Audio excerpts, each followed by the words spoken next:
Students, तो आज class 11th में हम जो सब्जेक्ट पढ़ने जा रहे हैं वो है फिजिक्स। ठीक है, तो फिजिक्स में आज हम क्या पढ़ेंगे, सबसे पहले तो हम अपने सिलेबस की बात कर लें। तो सिलेबस जो होगा वो कुछ ऐसा होगा कि यूनिट 1 से लेकर यूनिट 10 तक का आपको दिया होगा और हर एक यूनिट में आपको कुछ चैप्टर्स मिलेंगे। तो सबसे पहले हम स्टार्ट करते हैं unit first. So unit first में आपको 2 चैप्टर मिलेंगे। चैप्टर फर्स्ट है आपका फिजिकल वर्ल्ड यानी कि भौतिक जगत, और चैप्टर सेकंड है यूनिट्स एंड मेजरमेंट्स मतलब मात्रक और मापन। ठीक है, तो सबसे पहले जो हमको यूनिट फर्स्ट में जो हम पहला चैप्टर पढ़ेंगे वो आपका होगा चैप्टर फर्स्ट फिजिकल वर्ल्ड भौतिक जगत। देखिए, नॉर्मली ये जो चैप्टर है चैप्टर फर्स्ट उसको ज्यादा डिस्कस नहीं किया जाता, पढ़ाया नहीं जाता है। रीजन ये रहता है कि ये जो चैप्टर है वो पूरा थ्योरिकल पार्ट है, मतलब कि ज्यादातर से उसमें थ्योरी ही है, कुछ मतलब क्वेश्चन आंसर ऐसे ही दिए हैं। तो एग्जाम के लिए अगर कहा जाए तो वो उतना इम्पोर्टेंट नहीं है। बट अगर आपको फिजिक्स पढ़नी है तो अगर यदि फिजिक्स में हमें जानना है कि हमें क्या क्या आगे पढ़ना है और चैप्टर्स में हमें क्या क्या टॉपिक मिलेंगे, तो उसके लिए सबसे फर्स्ट जो हमको पढ़ना है वो है पहला ही चैप्टर फिजिकल वर्ल्ड। तो समझने के लिए आगे के जो भी कॉन्सेप्ट आपको फिजिक्स में मिलेंगे, अगर उन्हें अच्छे से समझना है तो हमको स्टार्ट करना पड़ेगा इस चैप्टर से। ठीक है, क्योंकि आगे हमको जो चैप्टर्स दिए जाएंगे वो डिपेंड करता है चैप्टर फर्स्ट पे डिपेंड करता है। क्योंकि अगर यदि हम फिजिक्स पढ़ रहे हैं, कोई भी सब्जेक्ट अगर आप पढ़ रहे हो, तो सबसे पहले तो हमें पता होना चाहिए कि वो सब्जेक्ट है क्या और उस सब्जेक्ट में हम क्या क्या पढ़ने वाले हैं। तो चैप्टर फर्स्ट जो है आपका वो यही बताता है कि आखिर ये फिजिक्स क्या है और फिजिक्स में हम कौन कौन से ऐसे टॉपिक है जो डिस्कस करने वाले हैं, क्या क्या ऐसा हमें मिलेगा जो हम पढ़ेंगे। तो यही है चैप्टर फर्स्ट आपका बताता है। तो स्टार्ट करते हैं chapter first physical world first. सो चैप्टर फर्स्ट फिजिकल वर्ल्ड, तो यहाँ पे हम फिजिक्स पढ़ रहे हैं तो सबसे पहले तो हमें ये जानना जरूरी है कि ये जो फिजिक्स है वो आई कहाँ से है। तो आपको अगर याद हो तो क्लास 10th में आपने जो साइंस सब्जेक्ट पढ़ा है उसमें आपने फिजिक्स पढ़ी है, राइट। आपने 3 चीजें उसमें पढ़ी थी साइंस में, बायो, केमिस्ट्री और फिजिक्स। ठीक है, बट वहां क्या था, आपने फिजिक्स का एक छोटा पार्ट, कहना चाहिए छोटा पोर्शन आपने पढ़ा था, राइट। पर अब क्या हो गया है कि वहां से वो जो फिजिक्स है वो वहां से वो पार्ट निकल के क्लास 11th में पूरा एक सब्जेक्ट के रूप में आपको मिल रहा है। ठीक है, तो ऑब्वियस सी बात है कि जितना आपने वहां पढ़ा तो उससे कहीं ज्यादा आपको फिजिक्स में 11th में पढ़ना होगा। ठीक है, तो जैसा कि मैंने बोला यहाँ पे कि फिजिक्स जो है वो साइंस से आई है, तो सबसे पहले तो सवाल ये बनता है कि साइंस क्या है। तो यहाँ पे हम यहाँ बता दें आपको, ये जो मैंने लिखा है the systematic and logical study of natural phenomenon and the loss along with the knowledge gained by it is called the science. Hindi में प्राकृतिक घटनाओं का सुव्यवस्थित एवं क्रमबद्ध ज्ञान होना। ठीक है, उससे प्राप्त ज्ञान को ही हम मतलब क्रमबद्ध अध्ययन करना, और उसका अध्ययन करने के बाद जो मुझे ज्ञान मिल रहा है उसी को हम बोलते हैं विज्ञान या फिर साइंस। ठीक है, चलो ये थोड़ा सा तो बुक की लैंग्वेज हो गई, हम थोड़ा इजी समझते हैं। तो साइंस को अगर यदि मैं एक सिंपल मीनिंग में 1-2 लाइन में समझाऊं तो साइंस होती है एक नॉलेज। ठीक है, साइंस का एक मीनिंग होता है नॉलेज, और नॉलेज भी नहीं, एक ऑर्गेनाइज्ड नॉलेज। ऑर्गेनाइज्ड नॉलेज का मतलब एक ज्ञान, वो भी ज्ञान भी कैसा, संगठित ज्ञान। फॉर एग्जाम्पल, मान लीजिए जब आप मैथ्स पढ़ते हो, ठीक है, बहुत शुरू से जब आपने मैथ्स पढ़ी होगी तो सबसे पहले आपको क्या सिखाया गया होगा, सबसे पहले आपको नंबर जानना सिखाया गया होगा ना, कि नंबर्स क्या होते हैं पता करना है। इसे क्या है, जीरो भी एक नंबर है आखिर, ये 1 ये 2, मतलब सबसे पहले जो हमारे दिमाग में बैठाया गया होगा वो होगा नंबर्स, कि आप 1 से लेकर 100 तक के नंबर्स आपको पता होने चाहिए, आपको दिखने चाहिए, आपको लिखते बनना चाहिए, तभी आप आगे जाकर मैथ सॉल्व कर पाओगे। ठीक है, तो सबसे पहले हमने नंबर सीखा, फिर ऑपरेशन सीखे हमने, एडिशन सब्सट्रैक्शन, फिर और आगे हम गए तो हमने स्क्वायर सीखा है, फिर क्यूब सीखा, मतलब और आगे चलते चलते हमने बहुत सारी चीजें सीखी, लीनियर इक्वेशन सीखे हैं। ठीक है, इक्वेशंस बनाना सीखा, राइट। कोई ऐसा तो नहीं होगा ना कि पहले उसने इक्वेशन सीखी फिर जाके उसने नंबर सीखा होगा, तो ऐसा नहीं होता है।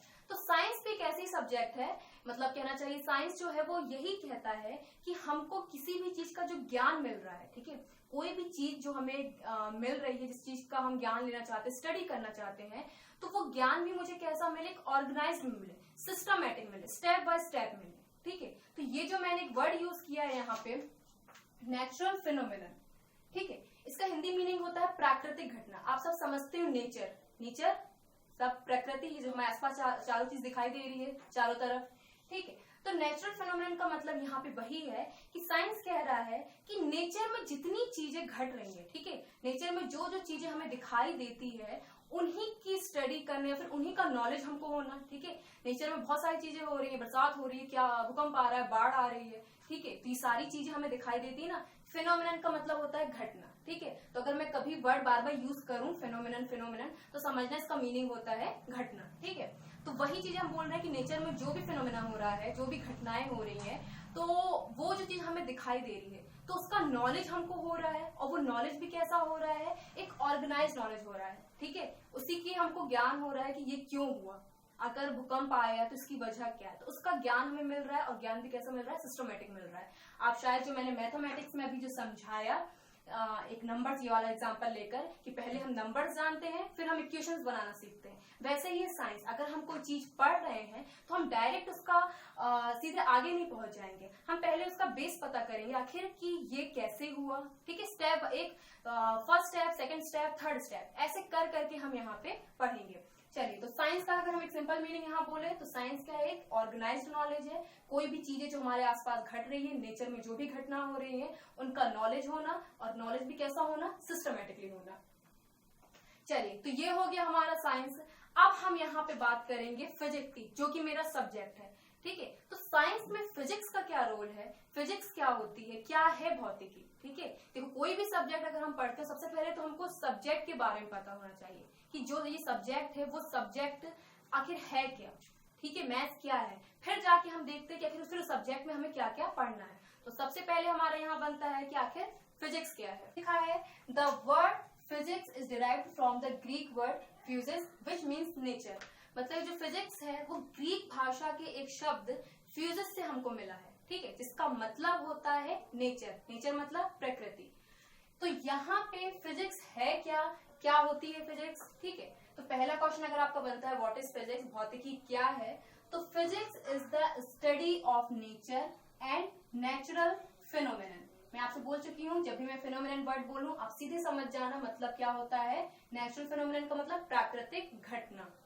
तो फिजिक्स क्या है, स्टडी ऑफ नेचर। एक दो लाइन में यहाँ पे हमने यहाँ पे सीधे बताया है कि भौतिकी क्या है, स्टडी ऑफ नेचर मतलब प्रकृति का अध्ययन करना। नेचर समझते हो, ये जो सारी चीजें हमारे आसपास दिखाई देती है ये सब क्या है, नेचर है ना, और नेचर बहुत बड़ा है, ठीक है। तो उन नेचर में जो भी चीजें हो रही हैं उन सभी घटनाओं का अध्ययन करना ही क्या है, फिजिक्स है। नेचर में जितनी सारी चीजें हमें होती हुई दिखाई देती है, हमको जो जो दिखाई दे रहा है कि ये घटना हो रही है, वो घटना हो रही है, वो सारी चीजों की स्टडी ही हम करते हैं किसमें, फिजिक्स में, ठीक है। प्राकृतिक घटनाएं, ठीक है, उनका जो भी हमें दिखाई दे रहा है घटना होते हुए, उनका हम स्टडी करेंगे किसमें, फिजिक्स में करते हैं। तो यही कहलाती है फिजिक्स। चलिए, अब ये तो हमने बता दिया कि स्टडी ऑफ नेचर। कोई भी आपसे पूछे कि फिजिक्स क्या है, एक लाइन में आंसर दो, स्टडी ऑफ नेचर, प्रकृति का अध्ययन करना ही, ठीक है, ये जो नेचर है उसका ही स्टडी करना ही क्या है, फिजिक्स है। अब बात आती है कि नेचर जो हमने वर्ड यहाँ पे यूज किया है, इस नेचर के अपने लॉस है, ठीक है, अपने रूल्स हैं। नेचर की भी क्या है, यहाँ पे लॉस है, रूल है। हर किसी भी चीज के क्या होते हैं, नियम होते हैं ना। तो यहाँ अगर मैं बात करूं लॉस ऑफ नेचर की, कि आखिर नेचर के क्या लॉस है, तो देखिए फिजिक्स में अगर हम ये बोल रहे हैं कि नेचर की स्टडी करना ही फिजिक्स है, तो इस नेचर के भी क्या है, लॉस है, जो हम पढ़ते हैं किसमें, फिजिक्स में, ठीक है। नेचर की स्टडी करेंगे वो तो ठीक है, पर साथ ही साथ लॉस ऑफ नेचर, नेचर के जो बनाए हुए जितने भी नियम है उन सबकी स्टडी भी हम किसमें करते हैं, फिजिक्स में करते हैं। अब आप सोचोगे कि ये लॉस ऑफ नेचर क्या है। जैसे हम यहाँ पे बोल रहे हैं कि हमारा जो सन है, ठीक है, यहाँ पे सनराइज कहाँ से होता है, ईस्ट से होता है ना। हमारा सूर्य कहाँ से उगता है, पूर्व से उगता है ना, ऐसा तो नहीं है कि पश्चिम से उगता है। तो ये चीज जो हमें पता है कि हमारा सनराइज कहाँ से होता है, ईस्ट से ही होता है। कोई ये नहीं कहेगा कि कल शायद वो कहाँ से हो जाए, वेस्ट से आ जाए, पश्चिम से उग जाए, ऐसा नहीं होता है। तो ये क्या है, नेचर ही है ना, उसका एक नियम है कि उसका ये नियम ही है कि वो कहाँ से सनराइज होता है, ईस्ट से होता है। तो ये जो नियम है, ये जो लॉस है, वो किसका है, नेचर का ही है। और ये एक ऐसा नियम है जो नेचर भी इसे कभी नहीं तोड़ सकता है। ठीक है, इस नियम को वो कभी खुद भी नहीं तोड़ेगा कि आज सन ईस्ट से हो रहा है तो कल वो वेस्ट से हो जाए, ऐसा सनराइज कभी नहीं होगा। तो यही यहाँ पे मैं समझाने की कोशिश कर रही हूँ कि ये जो मैं बोल रही हूँ लॉस ऑफ नेचर क्या है, तो नेचर के जो नियम है वो ऐसे ही है कि अगर सनराइज ईस्ट से हो रहा है तो वो ईस्ट से ही होता है, वो नियम कभी हटेगा नहीं, वो कभी टूटेगा नहीं। ये मार्कर अगर मैं फेंकूंगी, ऊपर भी फेंकूंगी, तो जाके वो क्या होगा, नीचे गिरेगा, है ना। मार्कर कोई भी चीज है, मार्कर ले लो, कुछ भी कोई भी चीज हम फेंकते हैं ऊपर की तरफ तो वो कहाँ गिरता है, नीचे की तरफ गिरता है ना। अर्थ उसको अपनी तरफ खींचती है। तो ये क्या है, ये चीजें हम क्या देख रहे हैं, ये जो चीजें हम सब कहाँ देख रहे हैं, नेचर में देख रहे हैं ना। हम चीजें फेंक रहे हैं, नीचे गिर रही है, वो जमीन पे गिर रही है, तो क्या रीजन है कि वो नीचे ही गिरती है ना। वो क्या ऐसी एनर्जी है, क्या ऐसा फोर्स है कि कोई भी चीज हम फेंकते हैं ऊपर की तरफ तो अर्थ उसे अपनी तरफ खींचती है, राइट। और भी जो सारी चीजें हो रही है, कोई ऑब्जेक्ट है तो जैसे मान लीजिए यही मार्कर हमारे हाथ में रखा है, इस पे मैं फोर्स लगाऊंगी, इसको पुश करूंगी तो वो आगे की तरफ बढ़ जाएगा। तो क्या रीजन है कि मैं इस पे क्या फोर्स लगा रही हूँ तो कितना आगे बढ़ रहा है। ये सारी चीजें जो हम बहुत ही अपने नॉर्मल लाइफ में करते हैं, नेचुरल कर देते हैं कि ये गिरा रहे हैं, कोई चीज फेंक रहे हैं, बरसात हो रही है, पानी बह रहा है, कितना फ्लो हो रहा है, वो कैसे बह रहा है, क्या वो हर जगह ऐसे ही बहेगा, कहाँ ज्यादा बहेगा पानी, कहाँ कम बहेगा पानी। ये जो चीजें जो हम देखते हैं, राइट, ये मैं समझा क्या रही हूँ, लॉस ऑफ नेचर, कि नेचर, अगर नेचर की स्टडी करना ही फिजिक्स है तो नेचर का कुछ नियम भी है, और वो सारे जो नियम है, कुछ ना कुछ नियम जरूर लगता होगा जिसे हम फिजिक्स में पढ़ते हैं। तो वही हम समझा रहे हैं कि यहाँ पे अगर हम कोई चीज ऊपर फेंकते हैं तो वो नीचे क्यों गिरती है, इसमें कौन सा नियम लग रहा है, कौन सा ऐसा मोशन हो रहा है, कुछ होगा इसका नियम, तो वो हम पढ़ेंगे फिजिक्स में, राइट। कोई ऑब्जेक्ट है, कोई भी वस्तु है, उसको हम धक्का दे रहे हैं, आगे की फोर्स लगा रहे हैं, तो वो फोर्स लगाएंगे तो आगे की तरफ ही जाता है, तो वो आगे की तरफ अगर जा रहा है तो हमने कितना फोर्स लगाया, क्या किया हमने। तो ये सारी चीजें जो हम देखते हैं, अपनी लाइफ में करते हैं, उन्हीं सारी चीजों की स्टडी हम करते हैं, किसमें, फिजिक्स में करते हैं। तो ये सब में कुछ ना कुछ एक नियम होता है। मैथ्स में जब हम कोई क्वेश्चन सॉल्व करते हैं तो उसका कुछ ना कुछ क्या होता है, एक फॉर्मूला होता है, ठीक है। बोलते हैं ना कि इस क्वेश्चन का ये है नियम, इस नियम से हम करेंगे, ये रूल फॉलो करेंगे तो ये हमारा आंसर निकलेगा। तो ऐसी चीजें हम बोल रहे हैं कि अगर यदि हम बोलते हैं नेचर की स्टडी करना फिजिक्स है तो नेचर के भी अपने कुछ नियम होते हैं, और उन्हीं नियम को हम पढ़ते हैं, उन्हीं नियम को हम समझते हैं फिजिक्स में। बात यहाँ पे समझ में अगर आ रही है आप लोगों को कि फिजिक्स है, ठीक है। नेचर में जो जो चीज हमें अपने आसपास होती हुई दिखाई देती है, जो जो चीज घट रही है, उन्हीं का हम क्या करते हैं, स्टडी करते हैं, किसमें, फिजिक्स में। और नेचर के भी अपने कुछ रूल्स हैं, नियम हैं कि कोई चीज अगर घटना हो रही है तो क्यों हो रही है, ठीक है, इसका भी कुछ नियम है। तो वो सारे नियम को हम पढ़ते हैं, किसमें, फिजिक्स में पढ़ते हैं। चलिए अब आगे जो हम टॉपिक पढ़ेंगे यहाँ है साइंटिफिक मेथड, इसको हिंदी में बोलते हैं वैज्ञानिक विधि। तो क्या है साइंटिफिक मेथड, वो हम समझते हैं यहाँ पे। तो जैसा मैंने यहाँ पे लिखा हुआ है, जैसा पढ़ रहे हो कि scientific method is a systematic attempt to understand natural phenomenon in much detail as possible and use the knowledge to predict, modify and control phenomena. मतलब प्राकृतिक घटनाओं का, ठीक है, प्राकृतिक घटनाओं का हमको यहाँ पे सिस्टमैटिक क्या करते हैं, हम यहाँ पे अध्ययन करते हैं, ठीक है, स्टडी करते हैं। फिर जब हम उन घटनाओं का स्टडी कर लेते हैं, नॉलेज प्राप्त कर लेते हैं, हमको मिल जाता है ज्ञान, तो उस नॉलेज का हम क्या करते हैं, उससे मिले हुए ज्ञान की हम क्या करते हैं, भविष्यवाणी करते हैं, और फिर उसे कंट्रोल करने की कोशिश करते हैं, उस फेनोमेना को, उस घटना को कंट्रोल करने की कोशिश करते हैं।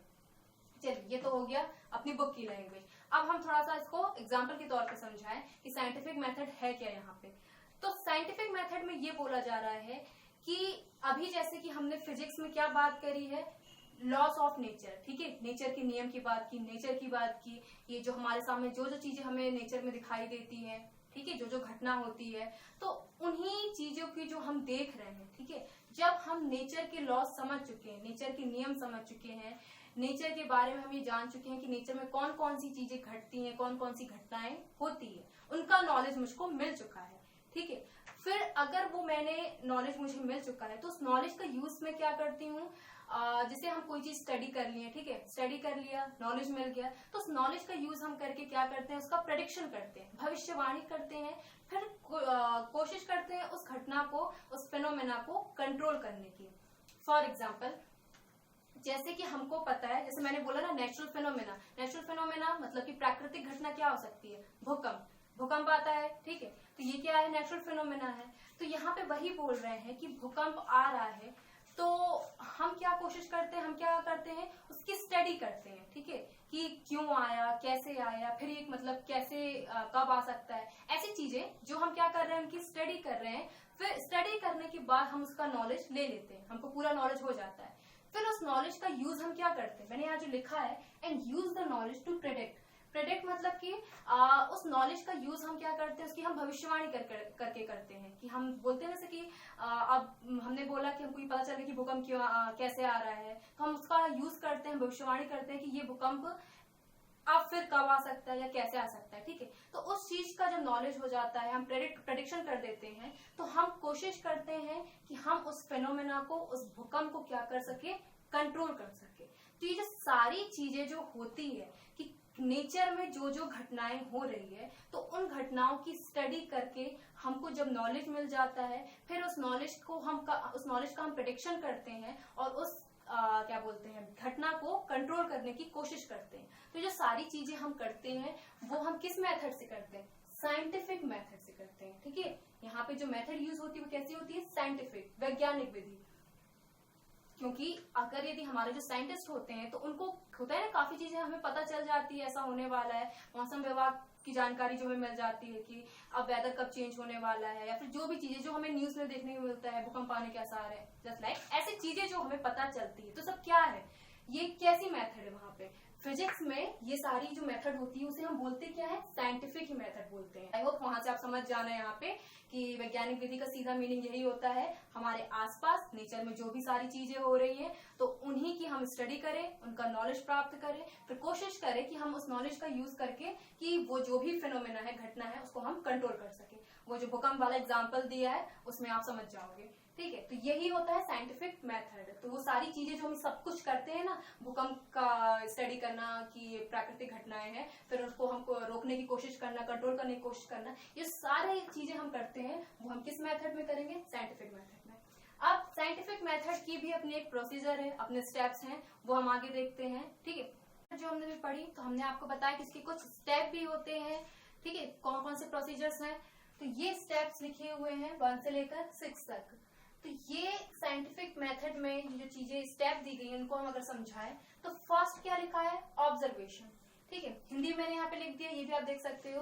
तो ऑब्जर्वेशन मतलब ये कि जैसे कि हमने आपको साइंटिफिक मेथड में क्या बताया कि नेचर में हम जो जो फिनोमेना देखते हैं, ठीक है, जो जो घटनाएं हम देखते हैं और फिर उसका स्टडी करते हैं, नॉलेज प्राप्त करते हैं, ठीक है, नॉलेज हो जाने के बाद हम उसको यूज में लाते हैं, कंट्रोल करते हैं, जो चीजें हमने बताई।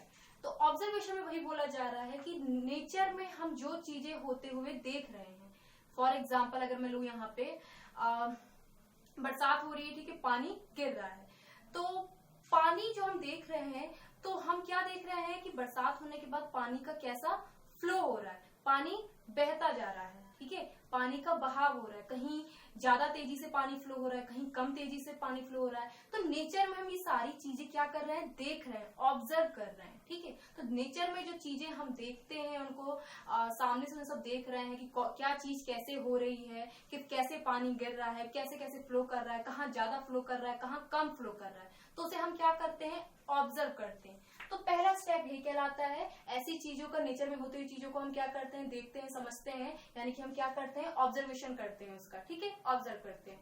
सेकंड जो मैंने लिखा है, कंट्रोल एक्सपेरिमेंट। अब हमने तो देख लिया कि पानी फ्लो कर रहा है, ठीक है, पानी, अब हम चाहते हैं, जब होता है कुछ चीज जब हम देख लेते हैं, ऑब्जर्व कर लेते हैं, तो हम उससे प्रैक्टिकली करना चाहते हैं, एक्सपेरिमेंट करना चाहते हैं। हम ऐसे ही करते हैं ना प्रैक्टिकल में कि पहले चीजें हम लिख लेते हैं कि ये ऑब्जेक्ट है उसका, फिर हम उसको लैब में जाकर क्या करते हैं, उसका एक्सपेरिमेंट करने की कोशिश करते हैं। तो यही चीज हम बता रहे हैं कि अब जो चीज हमने ऑब्जर्व की है, अब उसको हम क्या कर रहे हैं, लैब में ले जाकर क्या करना चाहते हैं, उसको एक्सपेरिमेंट अगर उसका करना चाहते हैं। तो हमने क्या देखा, जैसे पानी की बात ही ली गई, ठीक है ना, कि पानी बरसात हो रही है, पानी फ्लो कर रहा है। तो अब हमने क्या किया, हमने कोई भी एक प्लेन सरफेस लिया, ठीक है, कोई प्लेन सरफेस में कोई सिंपल चीज ली। अब उस पे अगर मैं पानी डाल रही हूँ, ठीक है, मैंने क्या किया, लैब में पानी लिया और एक प्लेन सरफेस पे इसको डाला पानी को, तो ये पानी इसके ऊपर आ गया। अब क्या देखेंगे, ये जो पानी यहाँ पे होगा प्लेन सरफेस पे, तो वो फ्लो नहीं करेगा, तेजी से फ्लो नहीं करेगा, वो यही प्लेन सरफेस में अपने आगे पीछे से होता रहेगा।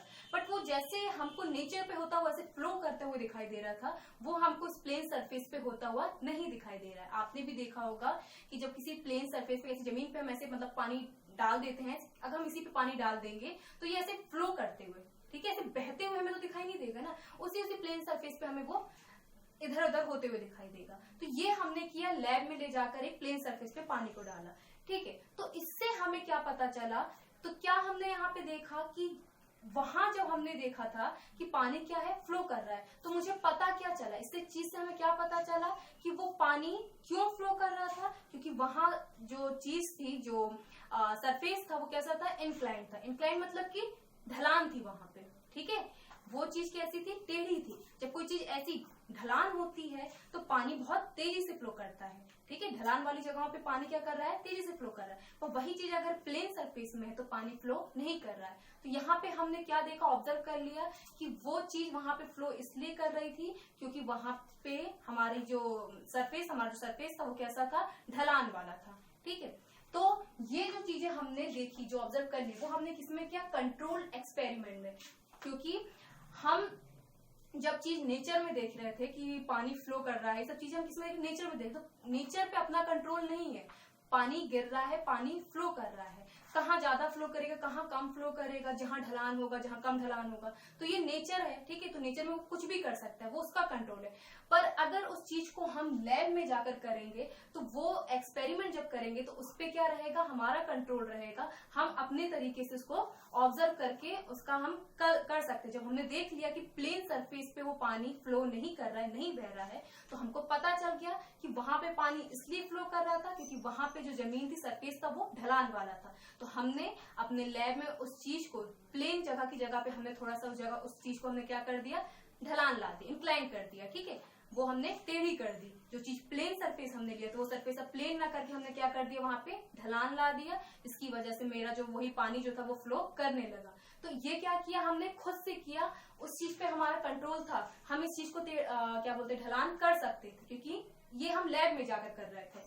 तो सेकंड वाला जो चीज था, कंट्रोल एक्सपेरिमेंट, वो यही है कि हम जिस चीज को ऑब्जर्व कर रहे थे, नेचर में होते हुए देख रहे थे, तो उसको हमने लैब में जाकर अपने हिसाब से एक्सपेरिमेंट करके देखा कि चलो उस चीज को अगर मैं प्लेन सरफेस पे पानी को डाल के देखती हूँ तो क्या तभी वो वैसे ही फ्लो करता है कि नहीं करता है। तो हमने देखा प्लेन सरफेस पे नहीं करता है, तो हमने अपने हिसाब से अपने एक्सपेरिमेंट को, जो चीज हम कर रहे थे, उसको कंट्रोल किया और हमने ऑब्जर्व कर लिया कि वो ये रीजन था कि वो जो जगह थी, वो जो सरफेस था, वो ढलान था, तो हमने भी उसको वहां पे क्या दे दिया, ढलान दे दिया। तो ये सेकंड स्टेप में आपको समझ में आता है, ठीक है। थर्ड वाला जो लिखा है हमने, क्वालिटेटिव एंड क्वांटिटेटिव रीजनिंग, इसका हिंदी मीनिंग यहाँ लिखा है। तो यहाँ पे वही चीज कि क्वालिटेटिव एंड क्वांटिटेटिव। तो सबसे पहले क्वालिटेटिव का मतलब यही कि जो चीज हमने देख लिया अपने लैब में, कि हमने क्या देखा कि पानी कब फ्लो करता है, जब मेरा सरफेस, मेरी जमीन कैसी हो, ढलान वाली, थोड़ी टेढ़ी हो, ठीक है, मतलब टेढ़ी नहीं मतलब ढलान हो वहां पे। तो ये पता लग जाना कि हाँ, पानी को अगर यदि फ्लो करवाना है तेजी से तो मेरा सरफेस कैसा होना चाहिए, थोड़ा ढलान होना चाहिए, इंक्लाइंड होना चाहिए, तो वो कहलाता है क्वालिटेटिव, ठीक है। ये चीज पता लग जाना कि मेरे सरफेस को ढलान होना चाहिए, तो वो हुआ क्वालिटेटिव। क्वांटिटेटिव का मतलब ये कि अब हम यहाँ बोल रहे हैं कि जो पानी है, मतलब जिस हम जो ढलान दे रहे हैं, तो हम कितनी ढलान करें, मतलब जैसे वही चीज कि उस चीज को हम कितना मतलब ढलान दे, इतना दे, कितना उसको हम झुकाएं, ठीक है, उसकी कितनी क्वांटिटी रखें। क्वांटिटेटिव का मतलब क्या होता है, मात्रा। मैथमेटिक्स में हम कोई क्वांटिटी रखते हैं ना, वैल्यू रख रहे हैं तो हमको ये चीज मिल रही है, जस्ट लाइक। तो यहाँ पे वही चीज कि हम आखिर उस जमीन को, उस सरफेस को कितना ढलान दें, तो कितना ढलान देंगे तो कितना तेजी से पानी बहेगा। तो ये सारी चीज क्या कहलाती है, क्वांटिटेटिव रीजनिंग, ठीक है, कि कितनी हम मात्रा, उसकी क्वांटिटी देख रहे हैं कि कितनी क्वांटिटी में हम ढलान रखे तो कितनी क्वांटिटी में पानी जाके गिरेगा।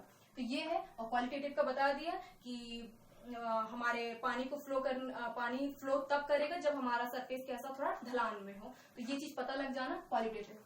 फोर्थ वाला जो लिखा हुआ है मैथमेटिकल मॉडल, देखो मैथमेटिकल मॉडल का मतलब यही कि हम आखिर ऑब्जर्वेशन में मतलब हम कर क्या रहे हैं, पानी वाला जो मैंने एग्जांपल ही लिया है वही कर रहे हैं ना। तो मैथमेटिकल मॉडल में सीधे अगर मैं एक लाइन में बोलूं तो इसका मतलब कि एक फॉर्मूला, कि जो चीज हमने यहाँ पे क्वांटिटी रखी ना कि हमको यहाँ ये पता करना है कितना ज्यादा ढलान दे तो कितना तेजी से पानी गिरेगा, तो यही चीज को अगर यदि मैं फॉर्मूले में बताऊं, देखो कोई भी चीज तैयार होती है किसी भी कंपनी में, हम कुछ भी बनाते हैं तो हम बोलते हैं ना कि थोड़ा इसका मॉडल बताएं, इसका नमूना क्या होगा, इसका क्या होगा, तो उसकी कुछ ना कुछ यहाँ पे एक फॉर्मूला बनाया जाता है। अगर गाड़ी है उसका इंजन भी बन रहा है तो उसका कुछ ना कुछ तो फॉर्मूला होगा ना। कहते हैं ना कि देखो फॉर्मूला चोरी हो गया, कहीं सुना होगा आपने कि इस कंपनी वाले ने मेरी कंपनी का फॉर्मूला चोरी कर लिया, ऐसा कुछ। तो फॉर्मूला जब किसी चीज का बनता है तभी तो कोई चीज तैयार होती है ना। तो यहाँ पे मैथमेटिकल मॉडल का यही है कि अगर यदि मैं वो पानी, मतलब यहाँ पे एग्जांपल लिया मैंने पानी का, कि अगर यहाँ पे मैंने उस ढलान का कुछ क्वांटिटी रखी तो उतनी क्वांटिटी से मेरा पानी गिरेगा, तो कुछ ना कुछ मैंने यहाँ पे उसका क्या तैयार किया, एक मैथमेटिकल मॉडल तैयार किया। एक एग्जाम्पल से सीधा से मीनिंग है कि इसका एक फॉर्मूला, ठीक है, कोई फॉर्मूला बनाना उसका, जैसे कि फॉर्मूला हम मैथ में पढ़ते हैं। और एक फॉर्मूला शायद आपने भी ये देखा होगा, ये ठीक है F=ma, सब पता है। 9th-10th में फिजिक्स में कुछ भी मतलब वर्ड में ये चीजें आपने फॉर्मूले देखे होंगे ना। ये हमारा फोर्स है, ये ग्रेविटेशनल फोर्स हमारा मतलब यहाँ पे ग्रेविटेशन कांस्टेंट, यूनिवर्सल लॉ जो हमने पढ़ा है, गुरुत्वाकर्षण का सार्वत्रिक नियम, कैपिटल एम अर्थ का मास, स्मॉल एम ऑब्जेक्ट का मास, आर उनके बीच का डिस्टेंस, जो भी ऐसा है, ठीक है। और F=m में क्या है, मास और एक्सीलरेशन। तो जैसे मान लो फोर्स हमारा 3 न्यूटन है, मास हमने कुछ ले लिया 2 kg, तो यहाँ से हम एक्सीलरेशन की वैल्यू निकाल सकते हैं। तो ऐसी चीजें मतलब बताने का कि जो भी हम यहाँ पे ऑब्जर्व कर रहे हैं, जिस चीज का मैंने एग्जाम्पल लिया है, तो उसी का एक फॉर्मूला तैयार करना, मैथमेटिकल मॉडल के रूप में दिखाना।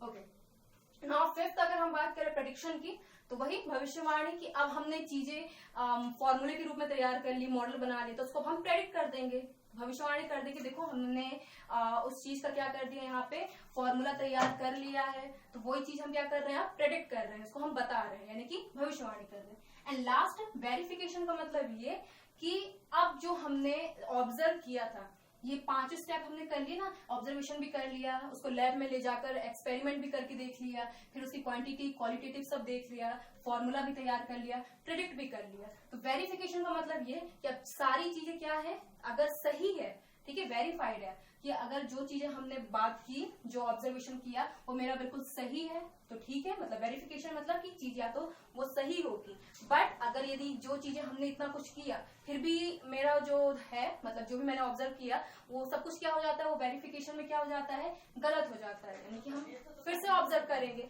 हमको फिर से कहाँ पहुंच जाना पड़ेगा, फर्स्ट स्टेप में पहुंच जाना पड़ेगा। तो वेरिफिकेशन मतलब ये कि जो भी चीज हम कर रहे थे, जिस चीज की हम बात कर रहे थे, उस चीज का सही होना या गलत होना, कि वो सारी चीजें क्या है, सही है कि गलत है, यानी कि उनका हम सत्यापन कर रहे हैं।